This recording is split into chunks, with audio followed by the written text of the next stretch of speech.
Fourth fire of civilization.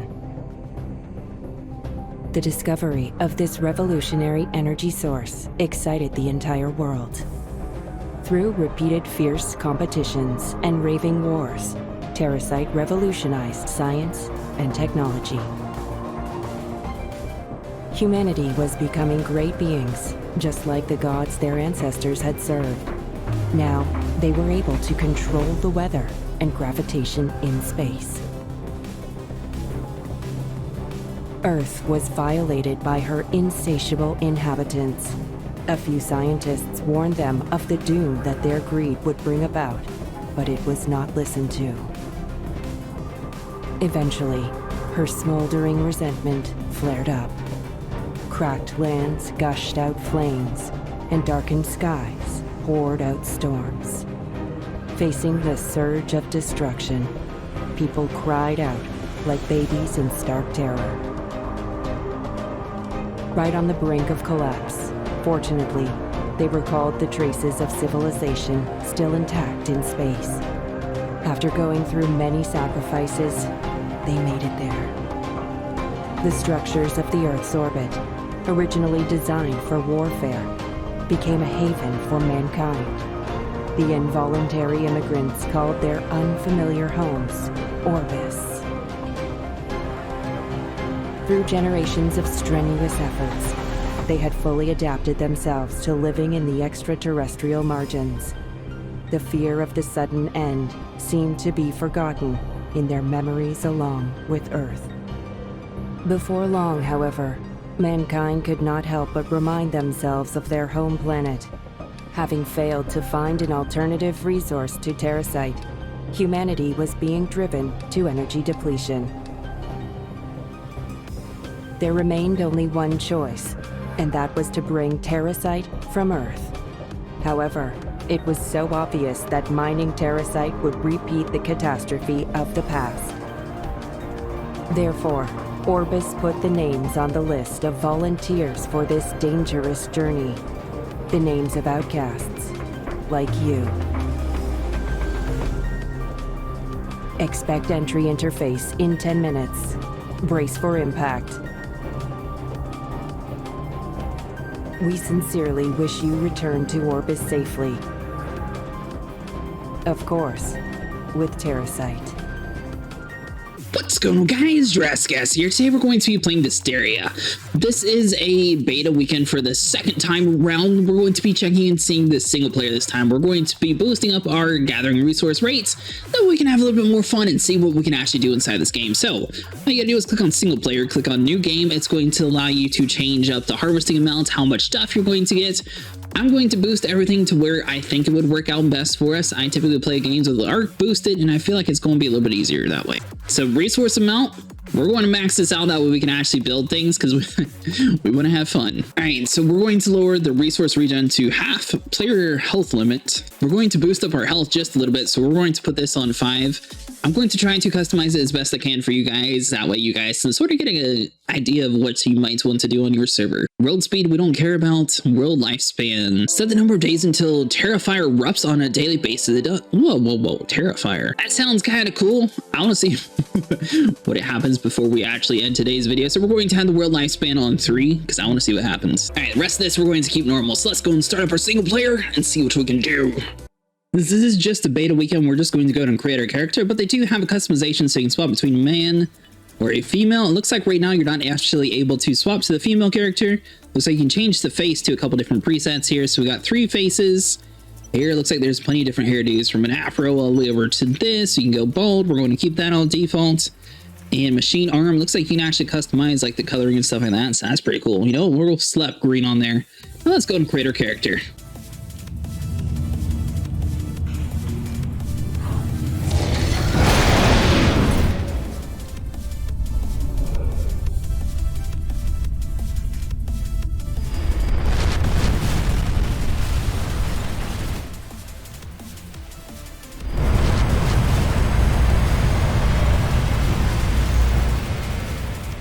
Alright, press any key or button. So we're going to basically wake up.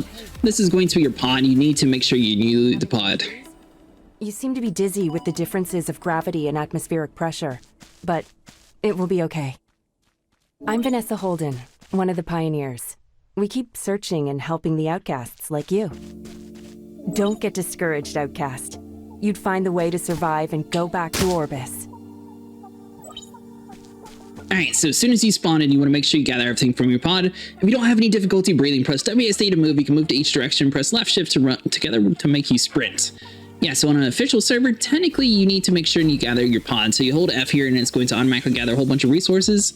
We got everything cranked up super high compared to official, so we're going to be able to have plenty of stuff to actually craft everything. Last time we basically ended off right when we were trying to build a base, but we didn't have enough supplies. So this time we're going to do our best to actually build like a pretty cool mansion and see what we got. So if you want to take it all into your inventory, all you have to do is click Shift F and it's going to automatically move everything from the bins and put it inside of your inventory like a shoe. We're going to run around, gather up everything around here, and then we'll see what we can actually craft to take out our character. Now, when you're running around in the world, you're going to find wrenches and things like that for melee damage. This guy does 8 damage, so you want to slap it on your hotbar like a so. And now if we run into any bots, we can sit here with the wrench and beat them all up. This game does have quite a bit of AI, and as you guys saw, you can technically increase that if you want to. And the gather rate appears to increase the amount of stuff you find inside of the storage boxes too, which is really good to know. All right, so the first quest, a way to survive. So we need to craft a gun. So if you click U, they call it a gun. So we're just going to craft it like that. We got plenty of points for that. Now, pistol ammo is going to be used for this specific weapon. Don't use the light ammo, but it has to be the pistol ammo. You can click on max if you want to create a bunch of stacks here. We're just going to craft it all. Looks like it's going to be plenty for us, especially since we got everything boosted. That way we can actually take on the real ones. So you're going to find like these rocks and everything around here. Press V to use hypersensory vision. You'll notice how objects around you a little bit more sharply defined, and you can actually find things a little bit easier, like loot wides and stuff. Last time they didn't actually have it, so everything was labeled. I think this time it's so much easier to actually see what we're doing, so that's a really good sign. Now, one slider that I would like to see added to the game is the ability to have like a water and food slider. I didn't see any of that inside the inventory here, so we're just going to have to run around, and we're possibly going to build like a mansion next to a pond. I think that's going to be the easiest for us to survive. That way we can have unlimited water supply. Food, I don't think it's going to be that big of an issue because, I mean, there's bears and everything all around the place, just like so. But it looks like we got some sort of agave plant. You can see the energy on the bottom of the screen. The number below text is the energy reserves on your machine arm. It's like a fuel for a car.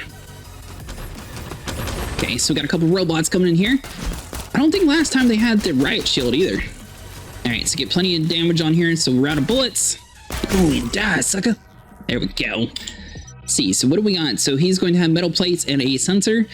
Obviously, everything is like boosted super high right now. If you're doing a PvP server, this is probably a little bit too high, but as a PvE server, if you're just, you know, interested in the building aspect, this is definitely the way to go. All right, so grabbing all that fun stuff. Oh. You can actually get a hydrant for a base. That's interesting. I didn't know you could do that. All right, so with it boosted to 10, how much rocks are we going to get? 70, 110, 140. Dude, this is so much nicer. That's almost enough for like an entire base right there. And if you guys are curious, there's no actual inventory weight. There's the amount of inventory space that you have, but the amount of items actually doesn't slow you down. So we can gather up all these resources here, and we're not actually going to be slowed down. That's going to come in super handy. That way we can just run around here, grab up the rocks. And if you click M to pop up the map here, we're going to be looking for like a body of water to build a base near. That way we can have a little bit funner time surviving. All right, so the next part inside of a way to survive is to use a battery pack. So all you gotta do is click on U. You want to head over into the consumables tab right here and craft yourself a battery pack. You're going to need a motor. Motors are going to be found on cars that are going to be found on the roads. So we're just going to head to a couple roads around here and see if we can actually get to a couple. Hold on, guys. I want to do a little bit of a test here. So I keep finding these cars without tires. We're going to exit to the lobby, trying to change the resource gathering and see if that's actually going to affect the quality around here. Now, if you guys are curious, if you're making your own private server, for example, the single player one, you're not actually able to change the gather rates or anything after you've already started the game. So I logged out because I was going to try to lower the loot quality to see if we could actually get like some broken cars around here, because it seems like there's a lot higher quality right now. But for whatever reason, you're automatically locked into it. So that would be another thing that I would like to see change. That way you can actually alter it. Because even if you click the escape menu right now, none of the options actually have anything to do with like changing your server settings. So for single player, that definitely needs to be implemented. But at the same time, I get the gathering rate the way it is on the official servers, because it's super hard to try to balance a game for PvP and PvE. That'd be something that would be really innovative inside the industry. If maybe you had like boosted PvE rates, but you're not able to transfer anything from PvE to PvP. That way people on the PvE servers can have a little bit more fun, you know, doing more like design castles and stuff like that. Because I keep running into these vehicles that are just missing one tire. There it is. All right, so which part of the map are we in? Looks like the bottom left hand, you can actually start finding these broken cars. All you have to do is harvest these cars. You can actually run and harvest at the same time. So like if you're being chased, you can just sit here and do a whole bunch of circles. You should eventually get a couple motors out of here. I normally get about 2 motors per, but with the gathering rate on, it goes all the way up to 10. And now we're actually able to craft our motor that we've been so desperately needing. So you want to head over here into the consumable category, click on the battery pack, craft it. We have 100 energy inside of our arms since we have everything boosted on, but this quest is basically teaching you how to do it if you didn't have that already. So we're going to go inside of our inventory here. We should see the battery packs somewhere around. All right, so we got plenty.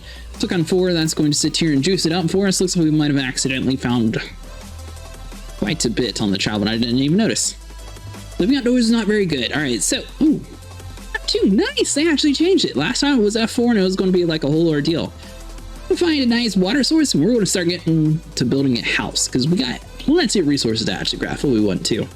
Oh, another thing that I will say, ooh, water.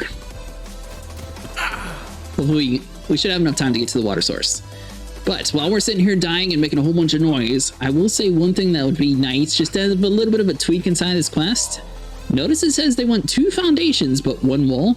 That's not enough walls to actually build a base. So I don't know if they had swapped it to build 1 foundation, you would still need 3 walls and then the door frame. So they're just missing some stuff inside of this introductory quest, which I mean on the official servers, it does take a lot more. So maybe that's why. We're not able to drink from this water source. All right. Oh, and another thing that I would like to see increase is if you hold 6 to eat a whole bunch of mushrooms, you can't actually hold it. You have to click it every single time. By the way, if you guys are curious, if you have any agave plants, they actually add just a little bit of water inside, so your dude's not going to be every 2 seconds. Definitely very useful. But it is technically right here. It is sort of out of the area. So if we zoom in for the exact coordinates, it's 1958 by 0882. This is going to be a little bit away from like the typical oasis that we found last time we did this game, but I feel like there's going to be a lot less people building inside this area, so that might be a little bit better to survive in. However, it's not flat enough for us, so we are going to look around for a little bit better place. But once again, if you guys want to build here, basically it's just going to be found off the road right around here. You can actually get one of the supply drops. And by the way, if you guys are curious, your auto run actually is able to outrun a bear. So that's another super cool thing. It does not look like you're actually able to put any points into your food, water, or stamina. So keep that in mind while you're playing. It looks like you're going to be stuck to the exact same thing. Thankfully, it's actually not too bad on the stamina requirements around here. Now the bear, he looks like he's way away from there. So we're just going to open this bad boy up and see what happens. This looks like you need to click F. It's going to grab everything. Are you stupid bear? Would you get out of here? All right, reload. So a full clip inside of the bear's face does not actually kill it. Looks like about a clip and a half before you're able to kill the bear. You are able to hold F and harvest a whole bunch of leather and everything on the side of him as well. So hold on. So let's get around over here. Let's get the supplies from the pond before the other survivors do. Obviously, we're getting a ton of leather and bear meat, so that's going to be super good. So if you open inside of here, as you guys can see, it is fully empty. So it looks like it's just going to be hanging around here for a little bit. There we go. Now it's going to disappear. Nice. So another small gripe, just so you guys are aware, if you are playing a single player, if you actually boosted up your health, it looks like that the bandages are only going to be scaling based on normal. So you're going to have to use a ton of bandages to actually heal yourself. Another nice location would actually be here. Looks like it's going to be a little bit more centralized compared to where we were originally going to build. The gigantic hill on the side here is going to be where I was originally, but this place actually has like a nice direct source of water. There is a sniper within the range here, so basically you're going to have to run around and find like AIs that are going to be sniping down at you, so we probably are going to be building a little bit more further down this way, but we'll definitely have to keep that in mind. All right, so now that we're in the area we want to do, we want to make sure we get all of the local animals completely cleared out, and then we'll be ready to build. Here we go, buddy. You'll just have a little bit of a nap here. I think this is the best location in the game because, I mean, it gives you plenty of source of water. You have like a little bit of a mountainside here to protect you.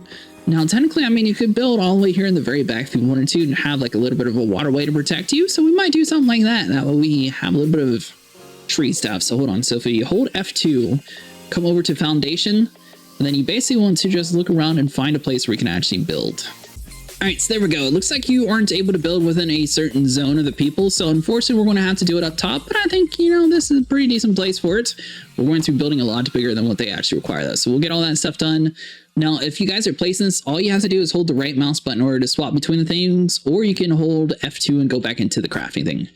So you can actually just tell the game which side is going to be the outside. That way it knows which way to actually properly place the stuff. And that's another really cool addition.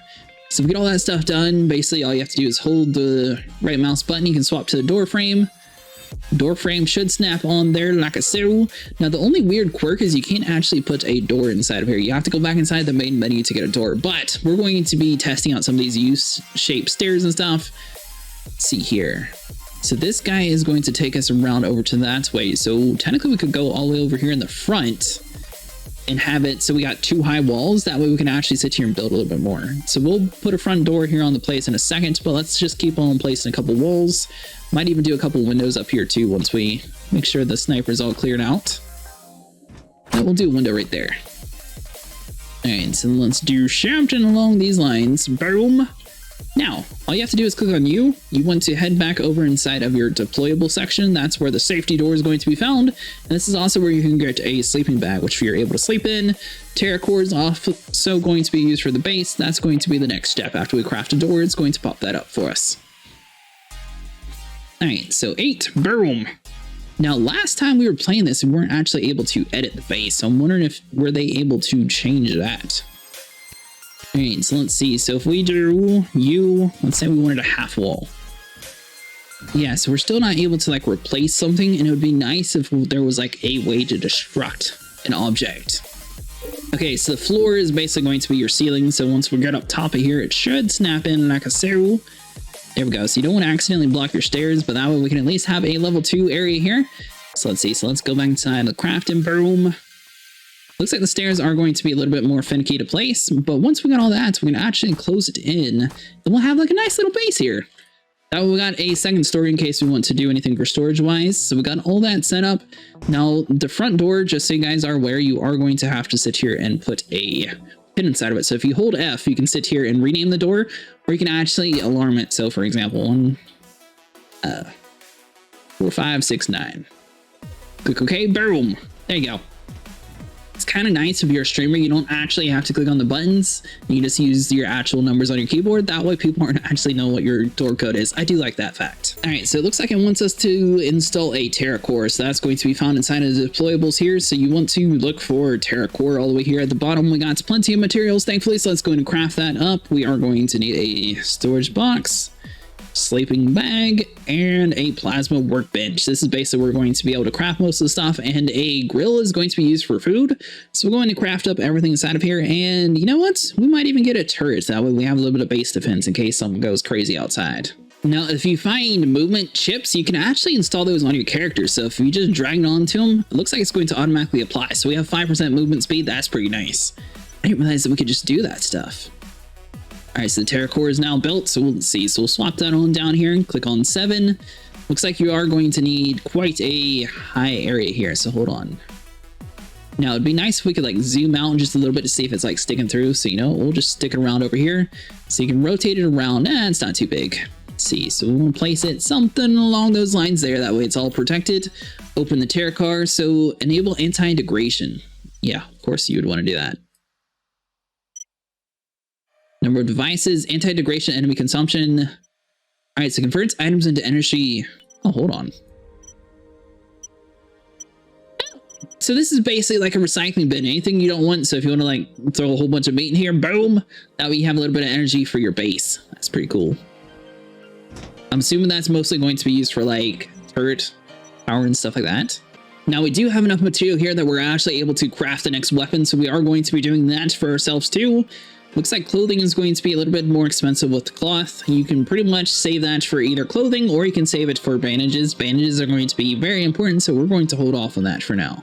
All right, so we got a sleeping bag. You know what? We're going to store this all the way at the very top here, so hold on. So let's do... Oh, Maybe something like this. Obviously, it's going to be solo, so we don't have to worry about it too crazy. Looks like it's going to be a little bit more like a sleeping pod instead of a bag. So let's do something along those lines for a storage box. Diffusion plasma printing technology is a reserve of the Orbis technology civilization. Of course, you can enjoy the privilege of modern conveniences on Earth. Okay, so that's going to be build a power board. Install the plasma workbench. I think we're working on that right now. Right? Okay, so when the production is done, you want to do the power board. Oh, this actually goes on top of a floor. That's why we couldn't do it. Okay. Now, are you able to... So if you have items there already, it's going to sort of block it. So you want to place these guys down before you get too crazy. All right, so we got plenty of power boards now, so that's going to be good. And it looks like we need to do a plasma workbench. Now, is that going to be found inside of our F2 menu? No. All right, so hold on. So we got 7. Plasma workbench goes on any of the tiles that have a circle on it. So there we go. Anything with energy consumption, you need one of these guys down beforehand. Pressing J key. You can see and check our messages. Good luck. Thank you. That probably should have been first. All right, so plasma workbench. It looks like you can do pistol ammo. So is this just going to be a cheaper place compared to like our inventory here? Looks like it's the same amount of cost and everything. Maybe there's a couple new things. Ooh, water generator. Yeah, we'll go ahead and get that rolling. Vehicle tires, so we can actually repair vehicles around here. Let's see, upper suit, medium retriever. The facility would remain. This facility would reclaim immediately items registered through your mailbox when you die. What? It's not. Dude, the fact that they have a death recovery mod is super cool. Okay, so we can repair broken items with the canteen repair bench. Particle forge. I'm assuming this is going to be used to cook metal. Processing device to heat particle disintegration technology requires electricity from a tear car. Can be installed on top of a power board. And this is where you find like all of your chips and everything. Obviously, we got everything boosted, so we don't necessarily need to, but that is really cool. Integrated facility manager, so high voltage wire processor, high resistance. Looks like a lot of this stuff you're going to be needing a little bit better materials than what we have now. If we had saved some of the springs that we used on the floor, we could have put a proper bed down. Looks like there's some grills here, splitters, so there's a whole bunch more weapons that you can build inside of here. You can even craft the high voltage stuff if we had pure iron, so that's going to be stuff that we need to find around the world. Electrical fence, triangle flooring. They got a whole bunch of stuff you can actually craft here. This is really cool. Obviously, some of these items are going to be a little bit more advanced than what we can do right now. And if you guys are curious, we have a certain amount of energy. Basically, it's going to be slowly using the energy inside of our base. So as we get items that we don't want, we just dump it inside of this little dude here, and he's going to be able to power up the whole base for us. All right, so if you have F3, you're actually able to go into demolish mode, and you can actually destroy walls. I did not realize this. Unfortunately, you're not able to destroy doors that you've already placed, and if you don't know the pin code, you cannot actually open the door or sit here and demolish it, it turns out. So we're going to have to destroy the walls around it, so like this, and actually pick it up or change it. So a workaround for this is we're going to go into demolish mode, screw the door frame, we're just going... Okay, we can't actually destroy that. Wait, you know what? Screw it. Got a new hole. That was right where our plasma workbench was, too. Well, good to know. All right, so hold on. So we're going to need to do another door frame. I cannot believe you. That is so messed up. All right, so hold on. We'll get this stuff placed down here and see what we're gonna do. Well, for the time being, I'm not even going to put a door on here. I don't think any of the AI are smart enough to fit through here, so that should be good. We do have a turret that we're able to place, so hold on. Are you able to place anywhere you want? There we go. No, it's we're just going to have this turret. He's going to be hanging out inside the base. We'll get some air conditioning. He'll be able to shoot whoever we want. We got this upgraded gun here that we'll slap down there. Let's see, is there anything else that we can do right now? All right, guys, so that's going to be it for today. If you guys enjoyed, make sure you like and subscribe, and I'll see you guys in the next one. There's definitely a lot of very cool things inside this game. We definitely would not have gotten this far if it wasn't on a private server, but yeah, I'll see you guys in the next one.